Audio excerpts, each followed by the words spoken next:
ഇന്ന് നാം കഴിക്കുന്ന ഭക്ഷണ പദാർത്ഥങ്ങളിൽ രണ്ട് ഏകകങ്ങളാണ് ഞാൻ ചർച്ച ചെയ്യാൻ ആഗ്രഹിക്കുന്നത്. ഒന്ന് ഗ്ലൈസിമിക് ഇൻഡെക്സും ഗ്ലൈസിമിക് ലോഡും. ഇവ തമ്മിലുള്ള വ്യത്യാസം എന്താണ്?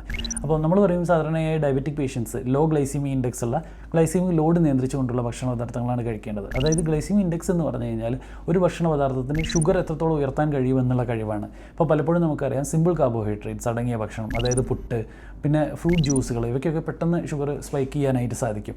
നേരെ മറിച്ച് ചില പഴങ്ങളായ ആപ്പിൾ, പപ്പായ, പേരയ്ക്ക, ഇതിനൊക്കെ ഷുഗർ വളരെ മെല്ലെ അത് ഉയർത്തുകയുള്ളൂ.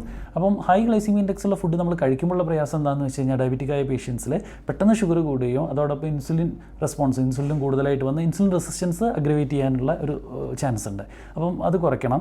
രണ്ടാമത്തേതെന്ന് പറയുന്നത് ഗ്ലൈസിമിക് ലോഡാണ്. ഗ്ലൈസിമിക് ലോഡ് എന്ന് പറയുന്നത് ഏകകം ഗ്ലൈസിമിക് ഇൻഡെക്സും അതോടൊപ്പം ഒരു സെർവിങ്ങിൽ എത്രത്തോളം കാർബോഹൈഡ്രേറ്റ് അതിൽ അടങ്ങിയിട്ടുണ്ട് എന്നുള്ള വസ്തുതയും കൂടി കണക്കിലെടുത്താണ് നമ്മൾ ഗ്ലൈസിമിക് ലോഡ് നിർണ്ണയിക്കുന്നത്. അപ്പോൾ ഗ്ലൈസിമിക് ലോഡ് പരിമിതപ്പെടുത്താനുള്ള ഏക മാർഗ്ഗം എന്ന് പറയുന്നത് കഴിക്കുന്നതിൻ്റെ പോർഷൻസ് കുറയ്ക്കുക എന്നുള്ളതാണ്. ഇപ്പോൾ ഒരാൾക്ക് ചക്ക കഴിക്കണം എന്നുള്ള ആഗ്രഹമുണ്ട് ഡയബറ്റിക് ആയ ആൾക്ക്, എന്നിൽ 2 ചുളയിലൊക്കെ ഒതുക്കുക. അങ്ങനെ കാരക്കയാണെങ്കിൽ കാരക്ക, ഒരു കാരക്ക അതിലൊതുക്കുക എന്നുള്ളതാണ്. അപ്പം ചില ഭക്ഷണ പദാർത്ഥങ്ങളിൽ നല്ല ഗ്ലൈസിമിക് ഇൻഡെക്സും ഉണ്ട്, ഗ്ലൈസിമിക് ലോഡ് എന്നാൽ കുറവാണ്. അതിന് ഏറ്റവും പ്രധാനപ്പെട്ട ഉദാഹരണമാണ് തണ്ണിമത്തങ്ങ എന്ന് പറയുന്ന വാട്ടർമെലോൺ. അപ്പോൾ അതിൽ ഗ്ലൈസിമിക് ഇൻഡെക്സ് കൂടുതലാണ്, എന്നാൽ ഗ്ലൈസിമിക് ലോഡ് കുറവാണ്. അപ്പോൾ അതിൻ്റെ അളവ് നിയന്ത്രിച്ചുകൊണ്ട്, പോർഷൻ സൈസൊക്കെ നിയന്ത്രിച്ചുകൊണ്ട് നമുക്ക് ഷുഗർ കൺട്രോളിൽ കൊണ്ടുവരാനായി സാധിക്കും ഇത്തരം ഭക്ഷണം consume. Stay healthy. Follow for more.